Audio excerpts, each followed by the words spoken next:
I mean, I know that's crazy. I mean, God forbid you like ask somebody to do something with you because that makes you a weirdo. But be a weirdo. You're already a weirdo. Like, just be a weirdo who has friends. Like, I'm a weirdo with friends. What's wrong with that? Defeated by delicious fruit pie.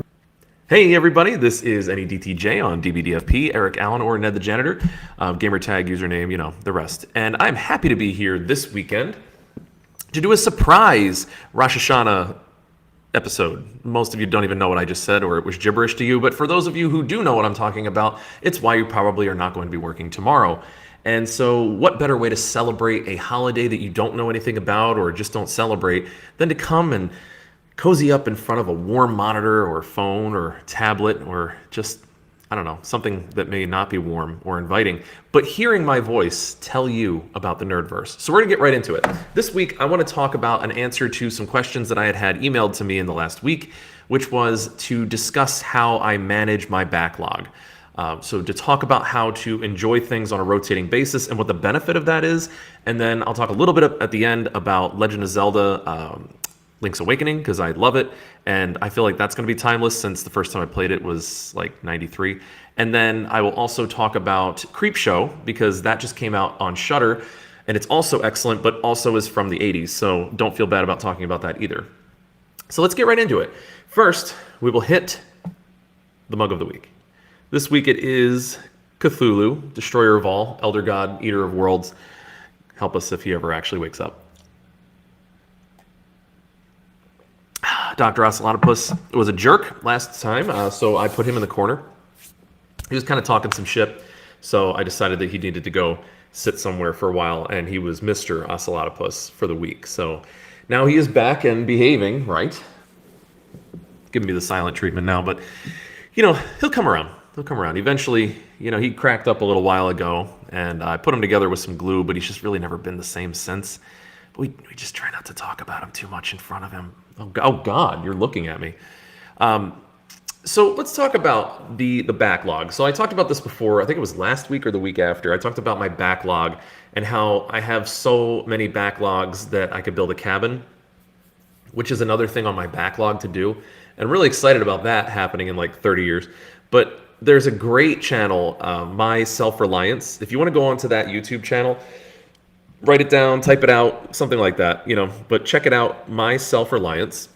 And there's this awesome guy who lives in Canada, and he built his own log cabin, like just built it out of logs that he shaved and cut and milled, and like he's pretty awesome. And he's just a really good dude, and him and his dog, who is super cute and really funny, do all kinds of nonsense in the woods. And it kind of reminds me of when I was a kid, just playing around in the woods, except for he knows how to do a lot of things that I aspire to learn. So check that out. And again, added to the backlog, because it's something that I do try to take time for every week, is to check in on what he's doing and watch his videos and see what's going on. So check that out, My Self-Reliance on YouTube. So my backlog, though, is completely useless in building anything except for frustration, and it really depletes the value of the things that I buy when I buy them. And so there's a lot of problems with this, and I had a couple of different questions and I want to address them. The first one was more of a comment, like a statement that was commiserating, I guess, with me, that this person also gets rid of a lot of money to buy things in a timely manner, like pre-ordering or getting something new, and then ends up not being able to play it until it's probably on sale for quite a bit less. I was at Target the other day and I saw Final Fantasy 15, the Royal Edition, and it was in the clearance section. Now, I saw a lot of previews for this movie, game. It is kind of a movie. It's basically a bunch of cinematics, but has good gameplay. And I saw this thing years and years ago. I mean, they were talking about this game for like 10 years. And when I finally saw it, it looked really cool. And I saw my friend Alan play it, and I was like, wow, this game looks really good. And it was one of those times where I actually didn't buy it. I'm like, I'm not going to get this game because it's going to take me forever to play it. And it's an RPG, so it's going to take literally like 200 hours to finish. And I don't really want to spend 200 hours committed to just one game. Let me rephrase that. I don't want to have to spend 200 hours on one game. I probably have spent more than 200 hours on any given game, but I just don't want to feel like I have to in order to complete it. So I put it away, didn't buy it, didn't pre-order it, nothing. Find it in Target in 2019 on the clearance section with all the DLC. So if I wait a little bit longer, and when the PS5 comes out, they'll come out with a remaster of it, and then that'll be on sale, and that's probably about when I'll be able to play that game. And still, I might not, because, and that's kind of the risk that you run with waiting too long. If you wait too long on some of these games, you miss the window where they're actually going to be enjoyable to play, even with a remaster. So, and I've seen that with a lot of franchises where I just won't end up ever playing that game at all, because it's just, it's too old now. And there's another one, there's like a sequel after that, and there's one that got better reviews, or it just like kind of tanked, and you just lost interest in the characters, or the graphics look crappy now, and you're like, the gameplay is kind of rough. Like, think about Resident Evil 4. Because obviously you know what I'm talking about. So look at Resident Evil 4. This is a game that has a great storyline. It has Leon. He's an awesome character. It has great weapons, great enemies, and it's kind of goofy enough and fun and hard. It's a difficult game. But the controls are really rough in that game. Now imagine just waiting. You never got to play it back like on the GameCube or like, on the PS2. And so you just never really saw how amazing this game was. Because at the time, all games had crappy controls. So this was like a really good game, and it had some buttons that you push when stuff happens, and you can do these cinematic scenes. And, if you never did that, and then you played even like Resident Evil 2, the remaster, which has great controls, it's that awesome, awesome game, and it is hard, but it's very playable, and then go back and try to play Resident Evil 4. It's going to be so frustrating. You might not even play through it, because the beginning will just be so annoying. You're like, I'm not playing this game, it sucks. So that you run the risk of watching or playing something too late. But that was that comment, and I just wanted to address that because I have been trying to not pre-order most games now. There are a couple of games that I pre-ordered, one of which is Legend of Zelda: Link's Awakening, which I will talk about, and I have zero regrets of pre-ordering that particular game.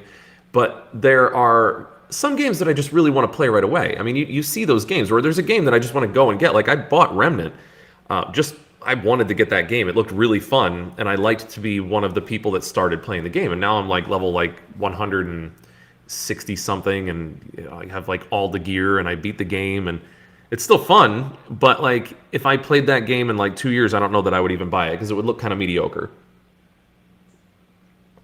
So there's a risk that you run when it comes to not getting games as they come out. And there is something to be said about missing out on an experience and a piece of popular culture, especially like in this culture. Like, remember, and again, this audience, the intended audience, and kind of most of the people who have positive comments and stick around, we're nerds, right? This is not like the broader pop culture, although nerd culture is still popular a lot longer than I thought it was going to be, honestly.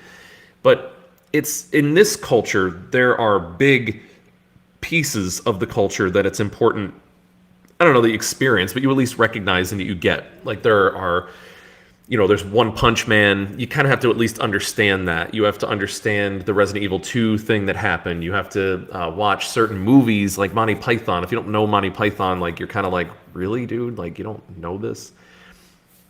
So this is, a lot of times there are big things in the nerdverse that you do have to have like some kind of experience with, I think, to really enjoy all there is to enjoy. So that being said, that goes to the second question that I got, which was really like, how do you keep up with all of the media and still have a productive life? Because I don't know if you noticed this or not, but I don't make any money on this YouTube channel.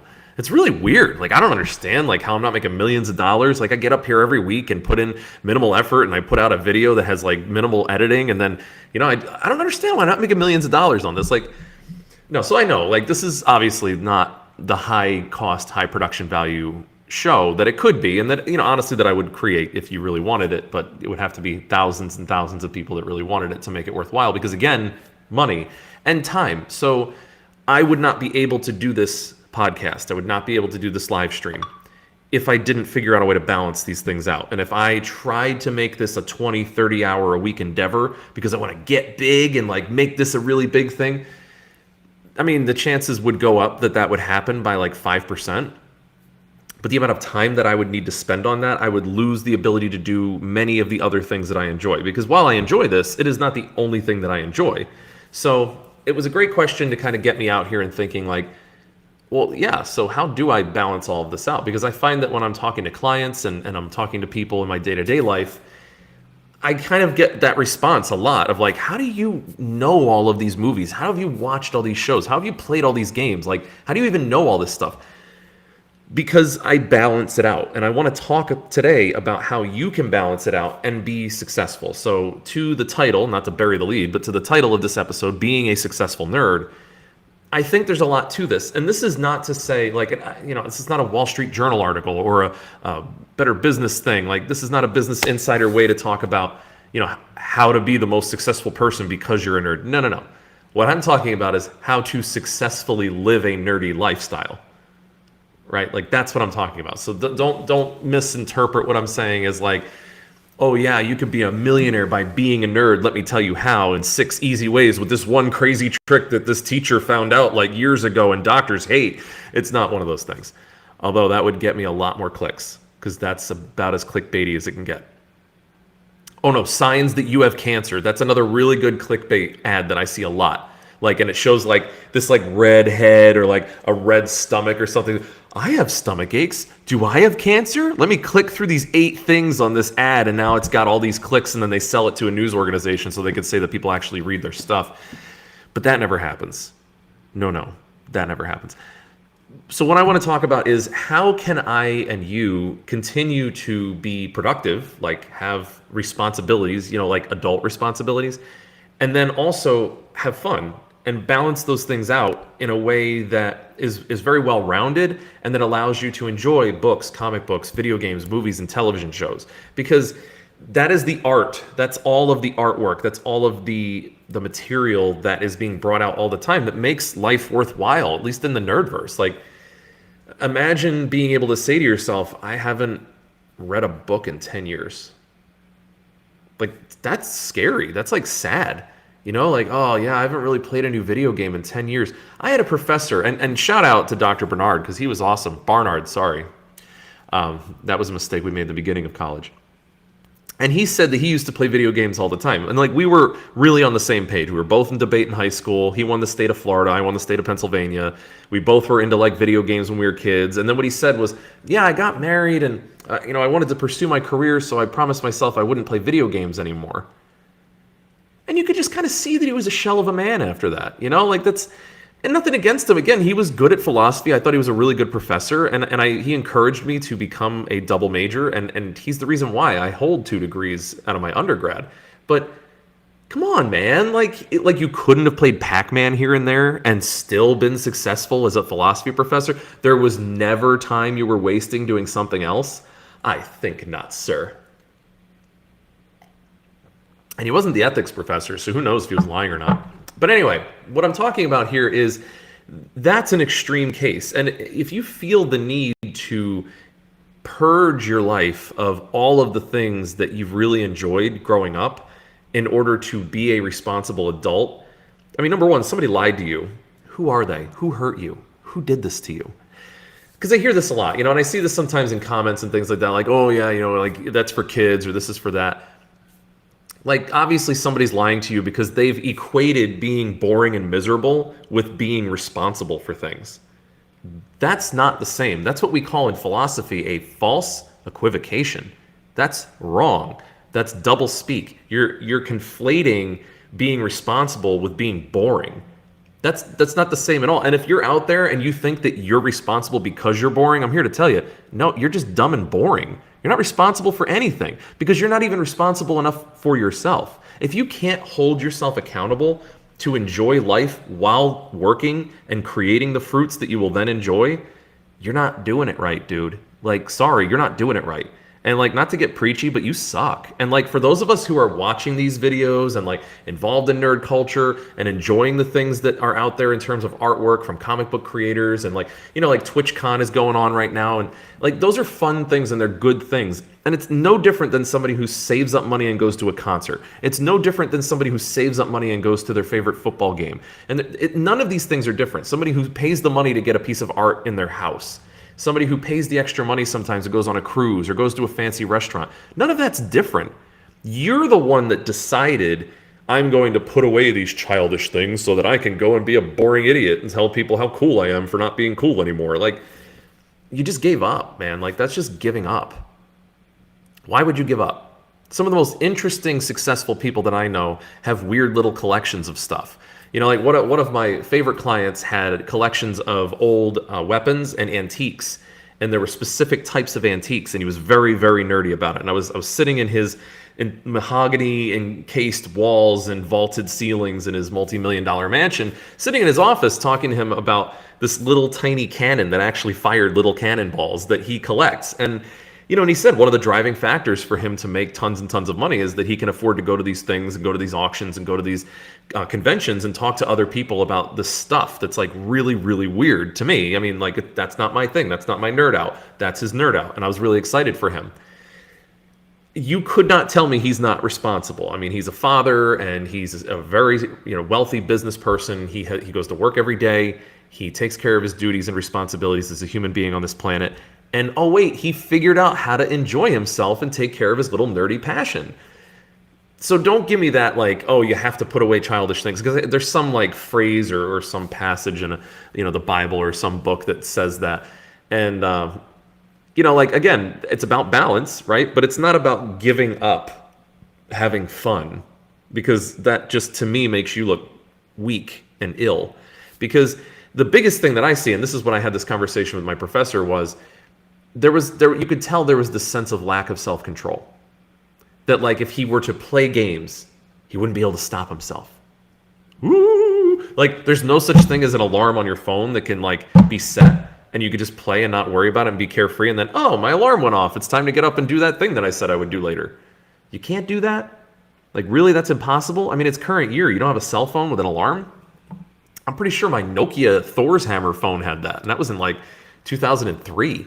So, it's just, honestly, it's bullshit. It really is. Like, it's not something that I see as a valid criticism of nerd culture and people enjoying things that are like nerdy, like games and things, particularly video games. And I could get off on a whole rant about like how there is a particular portion of the population that really naysays video games. And I get why, and I could go into the why they don't like it and why it has a bad rap.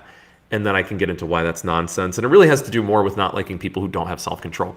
But suffice it to say, in this case, with this professor and with some others, it really is just about not being able to control yourself. And I've seen that with people too. It's kind of like an addict, like an alcoholic will just stop drinking entirely. Why? Because it's easier, honestly. It's just easier. If they don't have a drink at all, they never need to say, I've had too many drinks, I'm going to stop now. And they don't have to say like, okay, well, I have to go to work, so I should probably not drink at 9 a.m. That's something that's just easier if they don't have any alcohol near them. That does not mean that is the only way to control yourself. So with games, I see this a lot too. People get addicted to Fortnite, people get addicted to other video games, and they spend hours and hours and hours and hours and hours and hours and hours and hours and hours and hours on these games. And then what they find out is like, wow, like a week went by and I didn't do anything. And it's like, yeah, like, because you suck. Like, you have no balance here. And by the way, this goes into this part of how to balance the backlog, because if you're just hammering on one game every day for years, you know what you're not doing? Man, you're not like picking at that backlog. You're not really enjoying any other media.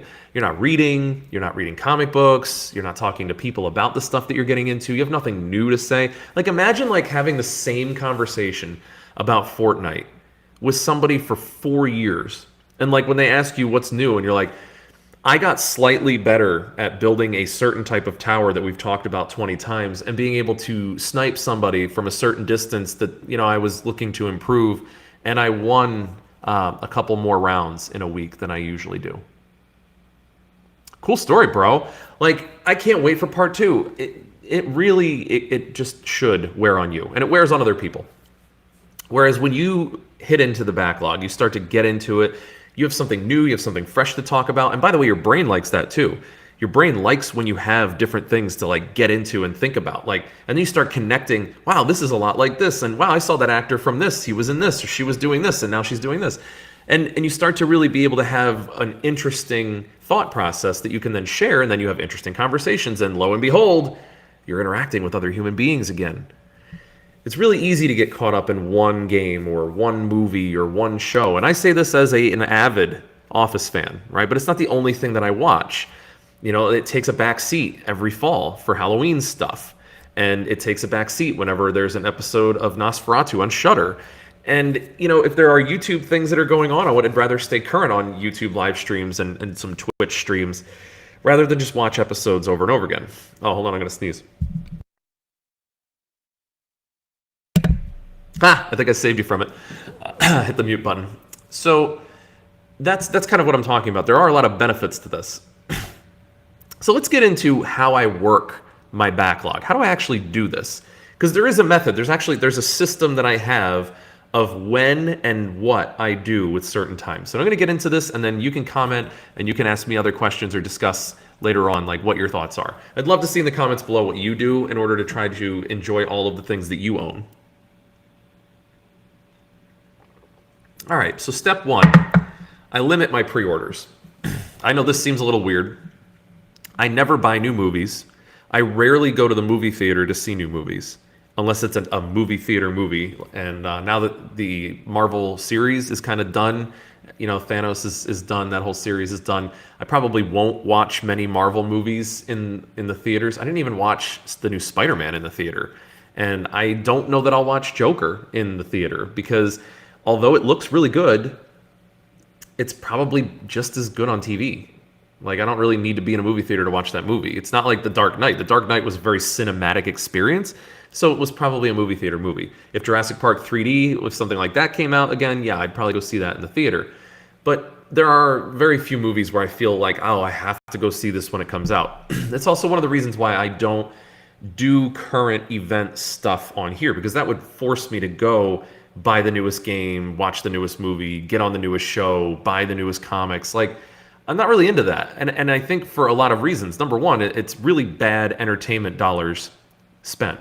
So I could spend $40 going to a movie and getting some snacks, or I could wait until it comes out on Blu-ray and get it for $15 and get the Blu-ray, DVD, and digital download. I mean, I don't know about you, but that's some good bang for your buck, which is exactly what I did with the 2018 movie Halloween. I just got that. It was awesome. You might have seen it on Facebook. I posted that I was watching it, and I was watching some of it has the extra features, which again, in the movie theater, there's never like, oh, well, wait after the movie, and you get to see cool interviews and commentary and bonus footage. They never do that. If they did, I would probably go and see things in the theater more often because that would be awesome to see. First time that it's out, you get to see these like interviews and things. But I don't know why they don't do that. I think it's just because like, dumb. That was it. Yeah, dumb. So, but on the Blu-ray, I was watching these interviews with Jamie Lee Curtis, and it was really cool to hear that she agreed with my analysis on the last Halloween episode that I did as to why Halloween is so rich as a story and so much better than other slasher films. So thank you, Jamie Lee Curtis, and you're welcome on the show anytime because obviously you watch this. I mean, come on. Nobody else is even talking about that movie except for me, so yeah, that's totally true. That's totally true. So just so you think about, like, don't go right out and watch something. Don't go right out and buy a movie. Now, for video games, there are, again, online games, and there are games where it's really fun to get in the beginning and get a pre-order and maybe, mess around with the glitches. There might be some features that are broken that are fun to exploit. There might be just some things in the beginning that are fun to play around with people because it's new, and then you can build up with the game, and then you could be top tier in the beginning. You could just be one of the top tier players, and that's fun. And I find that people who are into like Dragon Age type games and that, Fallout 76 crowd, the people who stuck with it were the ones that started and now are like level like 1200 because they just kept playing the game, and good for them. They grew with it and they're having a great time being at the top of that. I remember in EverQuest, there were people like that. There were just people that started with it, so they were at the top tier. They were in the best guild. They were always going to be fighting the newest boss as soon as the expansion came out. They were the first ones to always break ground in those new zones, figure out all the puzzles and stuff like that. So I get that. That's a reason to do it. If you love the game, you love the series, maybe you love the developer. But for the most part, limiting your pre-orders and when you go to watch something in the beginning is a great way to save some money and also to stagger out and maybe weed out some things that you thought would be good, but maybe they just turn out not to be good. So that's step one. Step two, when am I going to be doing this? So in my schedule for the day, I have it built out where there are things that I can enjoy on my phone. There are things that I can enjoy only on one television. There are things that I can enjoy only with this one system, like the NES or like the Super Nintendo. And there are things that I can only enjoy at my office. So I do that on purpose. And when I'm driving, there are things that I can't do. There's lots more things you can't do when you're driving. So I listen to podcasts. I listen to live streams. I listen to videos on YouTube that are interviews and things. that's always in my car. That's kind of delineated for travel, eating, and chores. So if I'm doing any of those things where I need my hands, I put on a headset, handy dandy, Trex Titanium or Trex Air. Actually, Trex Air is like easier to use, but again, these people are not giving me any money, so my endorsement for them should probably ring a little bit more true because it's really useful. It's bone induction. You can actually hear without having to have stuff in your ears. And for somebody like me, that's really great because I'm on the phone almost all day for my job, and it's really nice to be able to have that comfort. So just putting those things where they belong categorically will help you to not miss out on opportunities to gain information, collect new data on what's coming out, listen to your favorite streamers or YouTubers. It really helps with that and maximizing your travel time and time that you're spending doing chores like folding laundry or making food or eating and all that nonsense. So then when you go over to the free time that you have, scheduling free time is really important. There's two ways to schedule free time. One is literally like put in your calendar what you're doing, and then when you're not doing things, put that in your calendar so you know I'm going to be having fun. Like this is going to be time that I'm spending just having fun. So like if I have my calendar up and it has like nothing in the middle here, that's time that I could be playing video games. The second thing that you can do is you can set an alarm. Alarms are a beautiful thing. You can have any time that you want put in there. You can name it whatever you want. You can have a repeating alarm. But let's say that you have 45 minutes that you could play a game that you want to play. Maybe a dungeon crawler like I'm doing Dead Cells right now. I hate not knowing when I have to get up and go. It's just one of the things that I can't, it takes me away from the experience of the game completely. Like it's just not fun. And if you're like that and you kind of get like nervous when you have to go and do something and you're constantly looking at the clock, set an alarm and then just put it down. Let it go. Forget about it. Double check your alarm. Maybe set 2 alarms if you can't trust yourself with technology or you've got fat thumb syndrome. But set alarms and then you can just literally just relax and not worry about it. The types of things that I do in those time frames, I play dungeon crawlers, I watch movies that I can pause or move or let go of that I don't have to keep with the plot points. So I'll be watching like a horror movie or I'll watch a movie that's like just not that serious where I don't have to really hold on to the plot. I'll read something that I'm like just, like whatever I can pick up and put down. So like my H.P. Lovecraft, I'll just read a short story. I'll get into something else. My Stephen King book that I'm now like a quarter of the way through. I'll read part of that. I'll play some guitar. So I'll just like start playing around with some chords and things because I have a guitar here in my office. I have a guitar at home on the one side. I have a guitar on the other side. I've got a guitar everywhere. I have guitars literally everywhere. I have too many guitars. It's something I can play around with. My phone has one game on it, Dr. Mario World and Solitaire. But that's because, you can't play Dr. Mario World on airplanes. It just, you need that internet connection. And it's just too unstable to play that. And it has those hearts. It's kind of like a Candy Crush thing. It's not the best. I'm just going to be real with you. It's not the best. I like it. It's okay. But it's not the best. But I like that it has a limited number of turns that you can do. So you can't waste all your time playing. But Solitaire, obviously, you can waste a lot of time playing. And that is more for something where I'm literally waiting. Like I'm waiting. I have no book. It was spontaneous. I got kind of screwed. And I have to sit there and like just wait for somebody or something. And a client didn't come in or I'm waiting for them. I pop out the Solitaire. I pop out the Dr. Mario World. That's fun and it's brain teasers and it allows me to kind of just keep sharp and have something to do.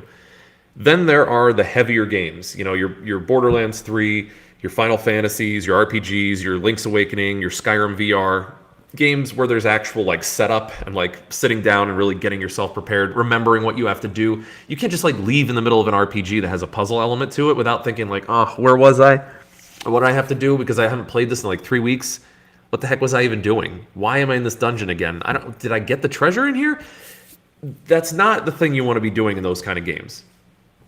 For those types of games, what you really want to be doing is putting aside a couple of hours and pepper your week with those time frames. Now, I'm not advocating staying up all night, but what I am advocating for is if you're winding down, rather than having a drink, maybe play a video game for 2 hours. Rather than sitting and watching something mindlessly that you watch every time, like Big Bang Theory, which if you know me, you know how much I hate that show.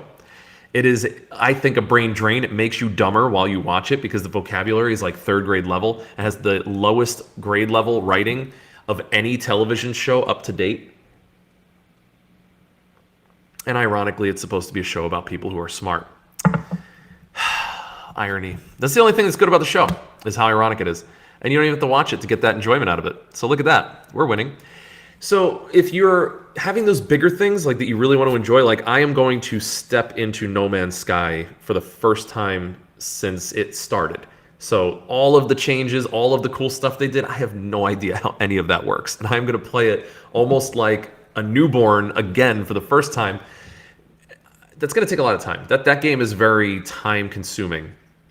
It's also very relaxing. It's not very intense unless you're trying to fight robots or do dog fights. But, you know, it's kind of cool. Like, it's chill, and I can just play that at night and kind of fall asleep playing, and I really don't care if I fall asleep playing. You know, it's not a game that I worry about that.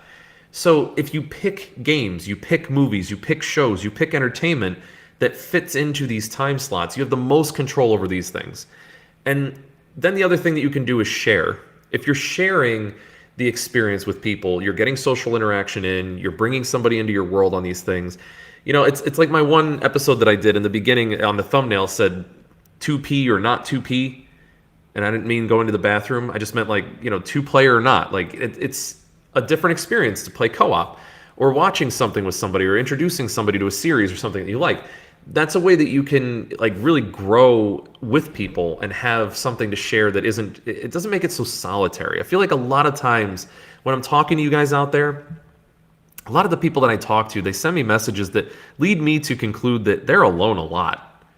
And maybe you're one of those people. Maybe you're one of those people that doesn't get out a lot in person. You're not talking to a lot of people. Maybe you're not even talking to the people in your house.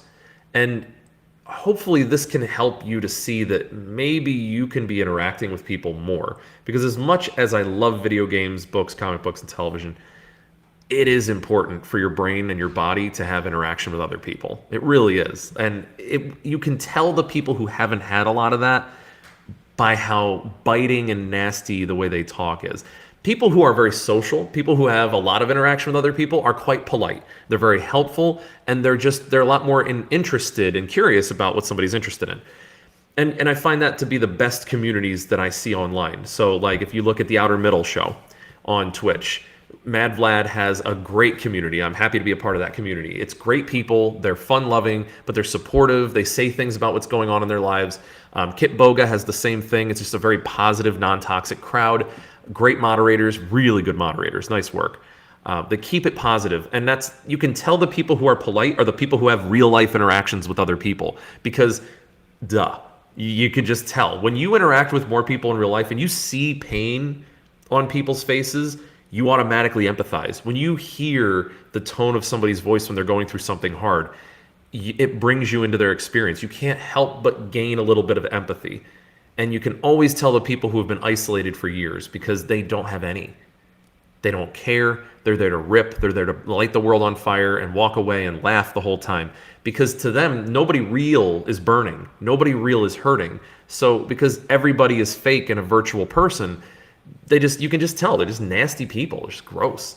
And I don't think that's because they were always nasty. And if you're one of those people watching this now and you're nasty but you enjoy watching this, I don't know what's wrong with you, because I don't think you're very cool. But what I'm saying is that you can help yourself. You can actually get more interaction with other people without missing out on the things that you enjoy. Just bring people into your world. Maybe invite somebody from like GameStop or go out to the mall or go out somewhere and say like, I'm going to go see this movie. I don't have anybody to go with. Do you want to go with me? I mean, I know that's crazy. I mean, God forbid you like ask somebody to do something with you, because that makes you a weirdo. But be a weirdo. You're already a weirdo. Like, just be a weirdo who has friends. Like, I'm a weirdo with friends. What's wrong with that? Having friends makes games way more fun. Ask me about my time with Left 4 Dead 2. And Borderlands 3. One of the things that I was waiting for was for Tim to get Borderlands 3 so we could start doing the co-op campaign. But Tim can't figure it out, so he's still playing his other games. But anyway, we'll play. And honestly, I'm putting that game on hold until he can play more. So then that's the last thing, is scheduling time with your friends to play online, because there are a lot of great games. ESO was one of the games that I talked about recently. Loved it. It was really fun. It's an MMO, and that's okay. I forgive it for that, because it's really fun to just play with Chris and Kurt and Caroline and Tim and run around and just like blow stuff up and have all these cool abilities and things. But there are a lot of games like that. Like Borderlands is hysterical, and it's even funnier when you have somebody else to like say like, did you just hear that? Did you hear him say that? Did you just see that dude's stubby arm? Like, that's really funny. That's a lot better than just a single player experience. The mini game in Left 4 Dead 2 is not possible with AI because they won't shoot back at you and you just like drop them and it's not fun. You know, how many times can you plug Francis in the head and him not say anything except for help? Like that's weird. Not in a good way either. Don't be not good weird. Be good weird. It's like being crazy. You can be like crazy haha, but you can't be crazy uh-oh. Don't make people worry about you when you're crazy. Make people laugh when you're crazy. If you're going to be crazy, you know, I'm not going to be all like Michael Keaton and say like, you want to get nuts? Let's get nuts. Because that's going to actually scare people. They'll worry for you and your family. But have fun with your weirdness and meet people and expand your horizons. So with all that being said, spread the love. Don't just do the video games if that's your favorite thing. Read books. Like, honestly, like, I can't tell you, not the DSM. That's not good reading. Seriously. But Sherlock Holmes, have you read Sherlock Holmes? Have you read all of those? They're really interesting and they're hard to read if you've never read them before because there's a lot of lingo in there that you have to look up and then understand what they're saying. But it's really interesting stories. It was a very complex mind that was able to come up with these complicated ruses and stories from Moriarty and then being able to solve them and write on the other side of that. That's some really, really good work. But even like other things like Hitchhiker's Guide to the Galaxy by Douglas Adams, that's fun, it's great. Ray Bradbury tells you some really interesting things about society and science fiction. If you read Bram Stoker's Dracula, there's a weird book. And that has some interesting things in it, and some of it's even good. Mary Shelley's Frankenstein, talking about the industrialization of the world and how horrible that could be and all the negative ramifications of that. That's a great book. It really is good. So there's comic books still.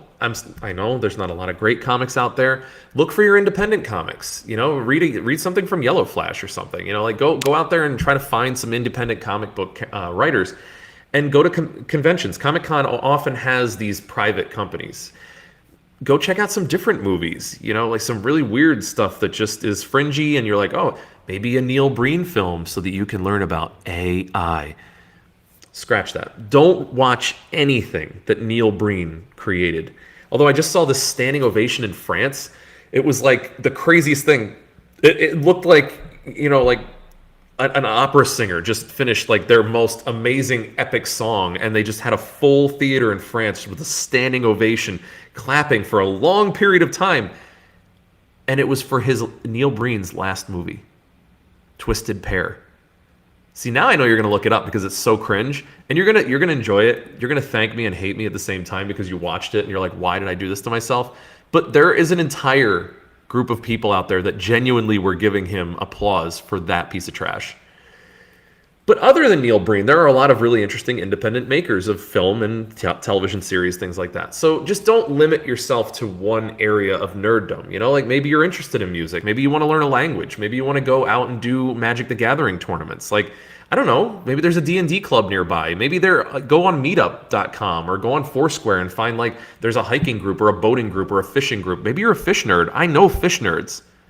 You're all like nerds about the lures and like the hooks and like, you know, all the names of the fish, you know, the one with the more scales and the one with the less scales and the one with no scales. That's catfish, right? You're all nerds about fish. That's cool. I appreciate that. I know there's hunting nerds. I know there are serious gun nerds out there. They know everything about every caliber of every weapon and they know how to clean it and blah, blah, blah. There's all kinds of nerddom.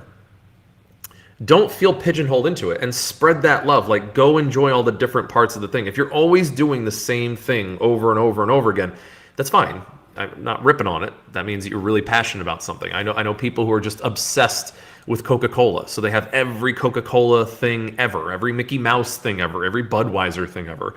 Yes, I know people who have every Budweiser thing ever, including aprons and glasses and cars and shoes. Yes, I do know those people. I mean, I don't know them. I wouldn't say that I know them. I knew them once upon a time in Gougenville. Anyway, again, not to rip on anybody for what they collect. I enjoy all of it, and I wouldn't want you to get picked on for what you love because obviously I don't want to see people find your talent, your ability, your interest to be useless or crappy. That's fine. If you're interested in it, you love it, that's great. All I'm saying is your brain would benefit, your social life would benefit, you would benefit from seeing a little bit more peppered throughout your week. And then, so just another consideration, final consideration is Just think about your life in terms of week to week and month to month, not day to day. If you think about it day to day, there's no way you can cram all the things you want to do into one day. That's just impossible. You're going to have bad days. You're going to have crap days. You're going to have work days. You're going to have responsibility days. You will have to get work done. But if you fit, and notice, all I talked about here was fitting your entertainment in around your things that you're responsible for. I have a lot of hours a week where I'm just doing things that I'm responsible for. And that doesn't even mean that I don't enjoy them. It just means that they have to get done. They just have to. There are things that need to be done, whether I like it or not. Fit the things that you love around that. Bring people into those things, and then you will never have to choose between who you want to spend time with and what you love doing. Because it'll be the same. And that's great. It's just a great thing. Maybe you'll find somebody who loves most of what you love, and maybe they hate one of the things that you love, and then you have time alone to do that, and they can bring you in on some things that they love that you didn't really consider. I don't know what that might be. Maybe art, like sculpting, or, I don't know, Beanie Babies, or pretzels. Cheeses. Lots of cheeses. Make friends who like cheese. Don't be friends with people who don't like cheese. Don't trust those people. Cheeseless freaks. All right, so let's talk about the best of the rest. We have two things that I want to talk about. One is the new Creep Show. It is on Shudder right now. Highly recommend that you go on to Shudder. I still wish that they would have reached out to me for some kind of sponsorship because, for all the people that would listen to me and get that, it would be nice to just see that I'm getting some credit for it. But anyway, it's really a great service, and they're adding things to it constantly.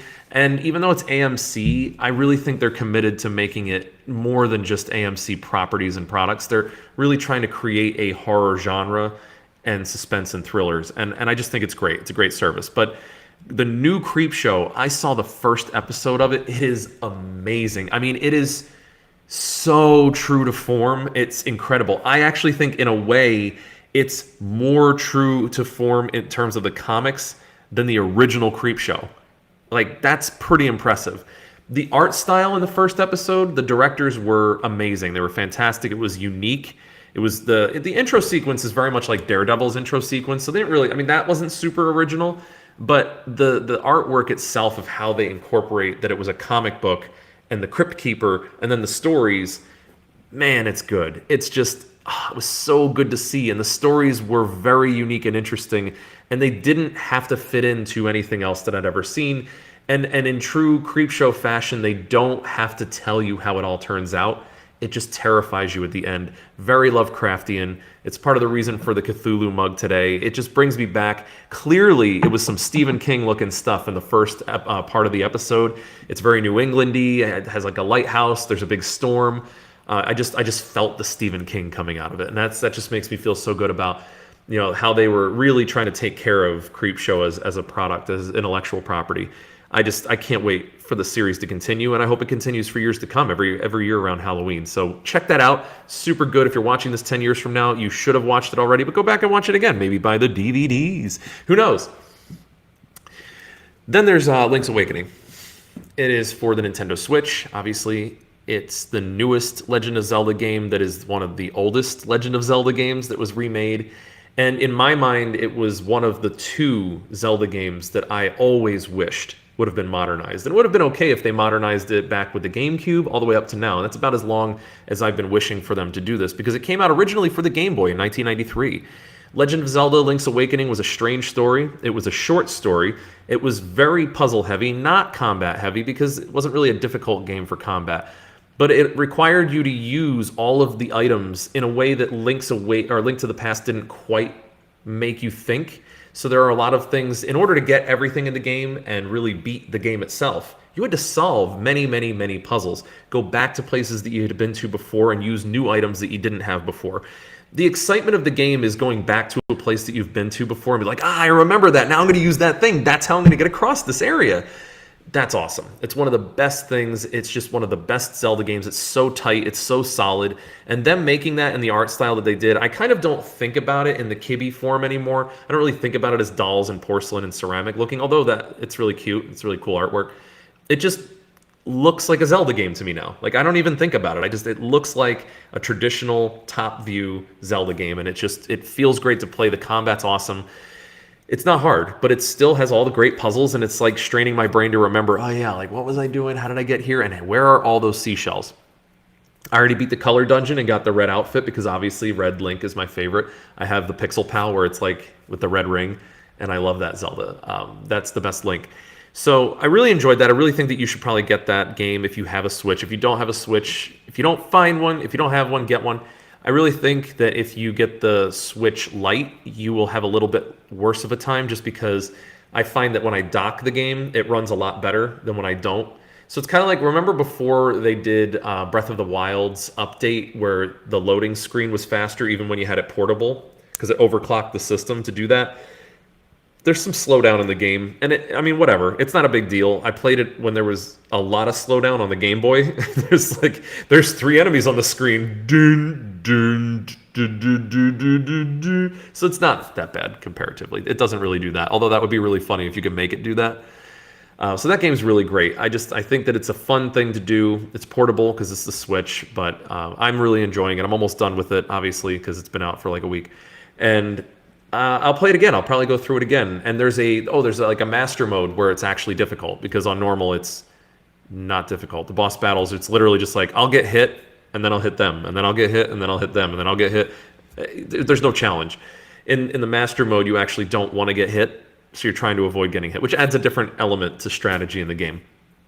I'm playing it very lazily. I'm being like a filthy casual. So I'm just enjoying playing and being back in that universe. So I love that. I just think it's great. Obviously, my second Zelda game that I would love to see them remake is Legend of Zelda 2. That was huge.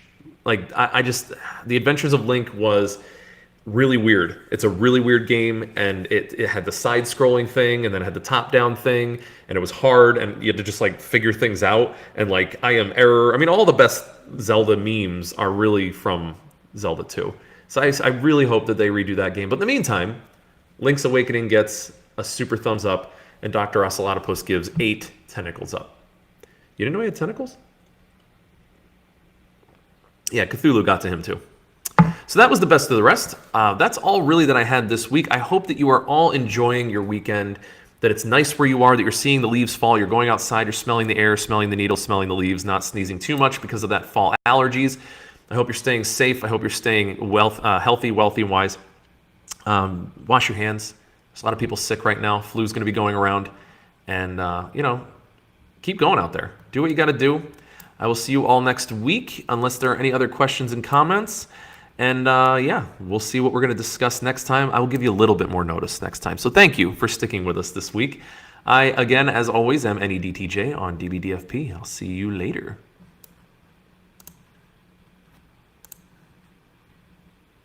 Defeated by delicious